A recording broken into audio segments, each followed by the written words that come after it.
Do I know who Mary is? But Simon, I know who you are. See, this is what Ellen White says. This is what Ellen White says. Desire of Ages, page 566. She says, Simon had led into sin the woman who he now despised. Now, this white is nice. What she meant was, Simon is the one who seduced Mary. Her first bed was his bed. The first line she fell for came out of his mouth. Simon, this is Simon. Simon saying, does he know who Mary is? I would have said, you're the one who made her what she is. But Jesus would have been just if he had a busted on Simon right there. Yes, sir. He could have wasted Simon right there. He could have exposed Simon right there. But he didn't expose Simon just like he usually doesn't expose us. Doesn't expose us when we gossip. Doesn't expose us when we lie. Doesn't expose us when we are unfaithful and we rob God. See, this is not one of those. I'm going in free of charge. we just did the tithe and offering. You know this. You know what? This is what we know statistically about the Seventh-day Adventist Church.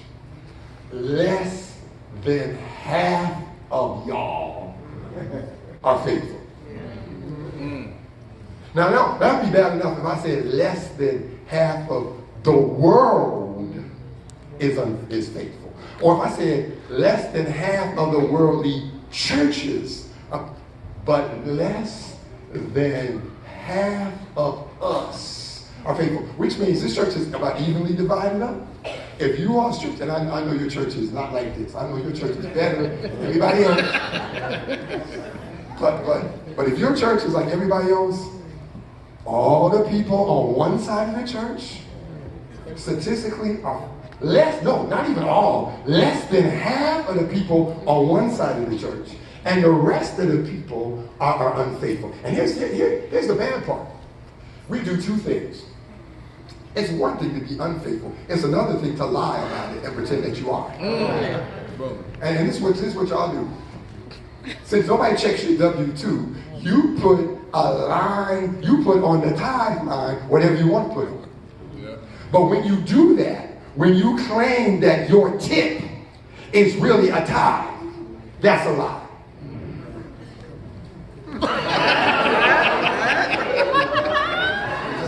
Let me say that again, because y'all like speaking Greek. When you put anything on that line that's less than an honest tithe, that's a lie. That's right. That's right. Amen. You know what? Especially since God don't need your money in the first place. You might as well keep it. You know how the old preachers talk? Not only does he own the cattle on 1,000 hills, he owns the hill.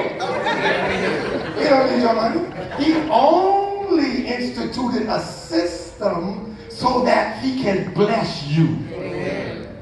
But this is us. This is us. We got it so twisted that we will rob a God who blesses to pay people who curse.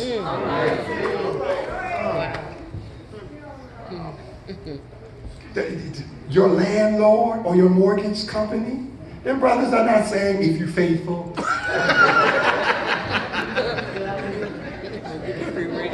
And you pay your rent or your mortgage, we gonna open up the windows of heaven.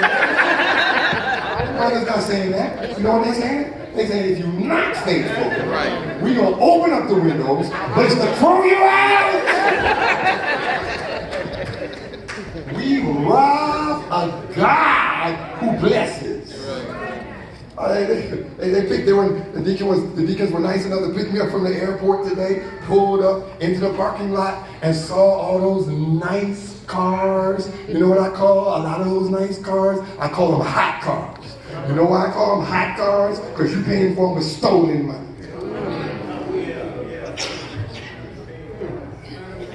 You got it. You stole it from God. We gon' rob a God who blesses.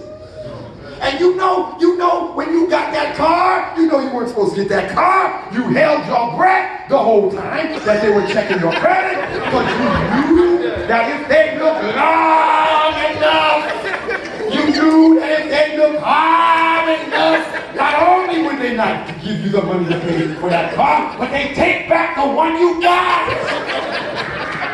But then after God blesses you, you gonna rob him.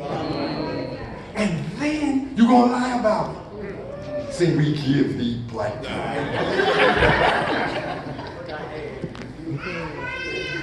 You laugh, but you know the last people who robbed God and lied about it?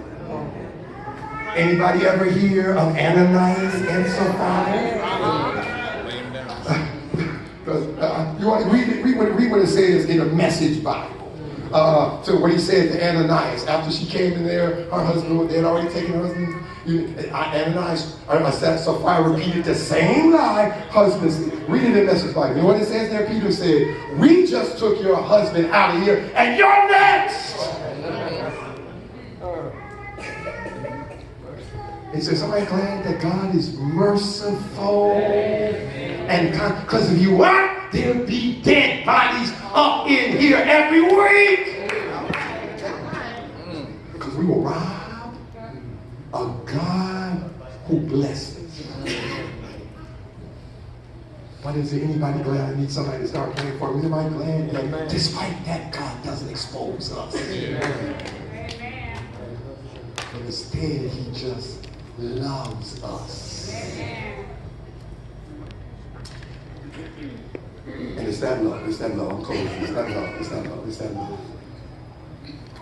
It's God's determination to save us that is greater than our determination to be saved. That's how we don't make it. And so I want to tell you, no matter who you are, no matter what you've done, no matter what you're doing, you can make it, not because of you, but because Jesus is more determined to save you than you are to be saved. Amen. Thank you, Lord. Listen, here's what I'm going to quick. Years ago, when I was a young pastor, with young children, we had 2 old cars. Now, I wasn't driving old cars because I was collecting antiques. I was driving those old cars because that's all I could afford. Does anybody understand what I'm talking about today? Amen. So one day my wife called me and she said, my car has stopped working. She said, I had to call one of the deacons to come pick me up because you were gone. I had to call somebody to pick me up. She said the car is in such and such a place, so she told me where it was, and I drove there. Now, I'm not a mechanic. I don't know a whole lot about cars, but I did know this. When you open up the hood and there's oil all over the engine, even I knew. the main check engine is gone. So remember, I told you, I had two old cars. I went from 2 old cars to 1 old car. The next day, I'm driving my old car. It stops. I open up the hood. Guess what I see? Oil!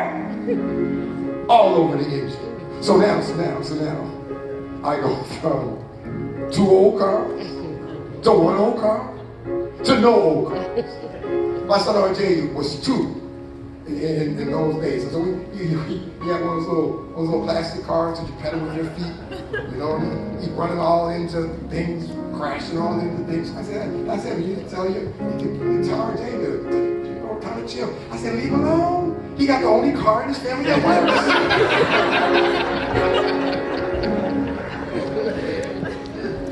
But remember, I told you that God does stuff. So I started looking for a car with no money. I had to rent a car to look for a car. Anybody know about looking for a car with no money? I told you God does stuff. So this is what they did. This is what they did. This is what they did.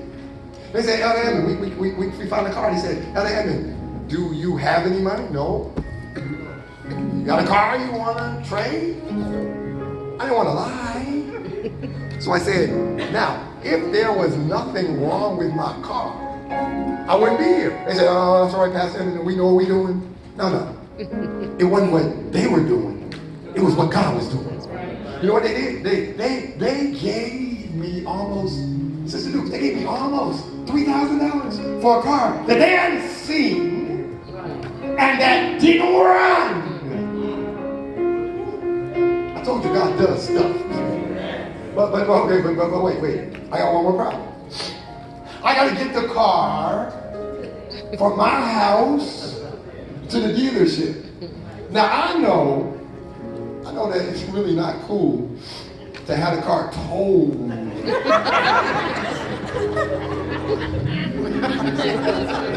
really didn't want to do that. So you know what I did do? You know what I did? Got down on my knees. And I said, Lord, I need you to start this car one more time. Listen. Somebody came here discouraged. Somebody came here depressed. Somebody came here ready to give up. I'm telling you, you need to give God a chance one more time. So I prayed. Put the key in the ignition. That car started. Drove for the last time to the dealership. I got to the dealership, right? The dealership is over there. So I'm going to make my left-hand turn. And then the car remembered.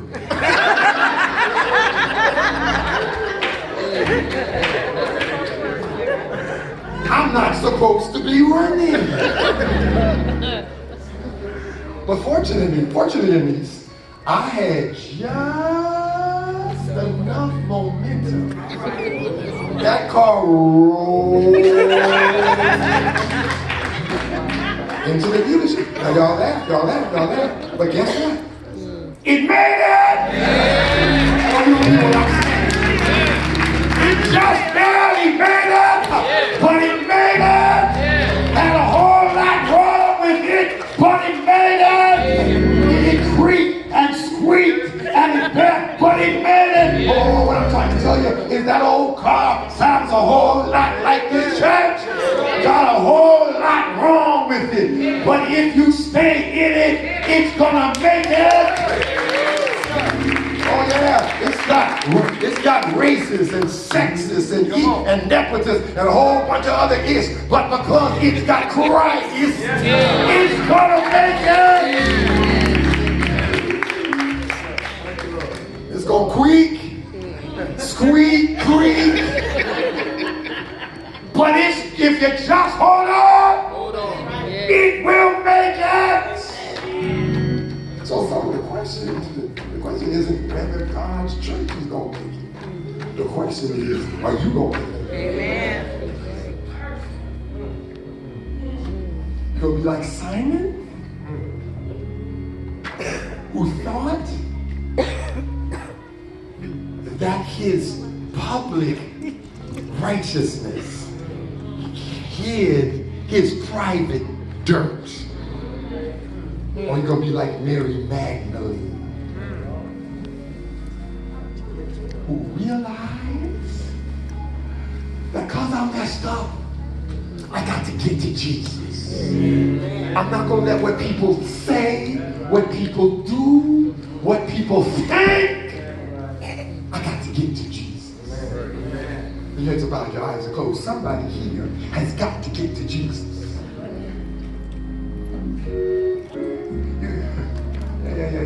You may have everybody else food,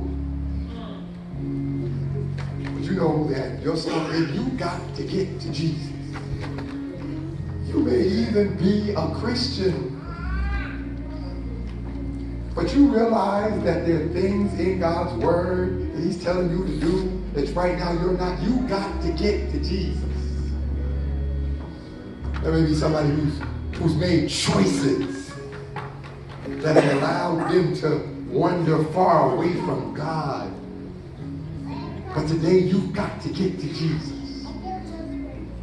So what I want to know, but more importantly, what the Holy Ghost wants to know is there somebody here at Jordan Street that's desperate to get to Jesus. Notice I didn't say desperate to join the church. See, it's not that church doesn't matter. The truth of the matter is, what I'm really asking for is not for you to join my church, but to join my Jesus. See, if you join my church, if you join my Jesus, there's not a whole lot of other things you can do except connect yourself with the church that keeps all the commandments of God. Has the testimony. Somebody here needs to say, I got to get to Jesus. If that person is you, today is your time. Today is your opportunity. Today may be your last chance. And it's not that you're going to die. We could. But it's just simply that Jesus is not going to keep knocking on the door that you won't open. Sooner or later, he's going to say, the enemy that is filthy, let him be filthy still. So right now, today, you have the opportunity to get to Jesus. And so I'm gonna skip what I usually do to try to make it easier for people to come. And it's not that I'm trying to make it hard, it's just I feel impressed that somebody just needs to come to Jesus. I need to just skip all the other stuff I need to do and say, listen, if you know that you need to get to Jesus, here's your chance. I need you to get up, get out of your seat, come down, give the pastor your hand, give God your heart. I need to get to Jesus. Is there somebody today? And if you come,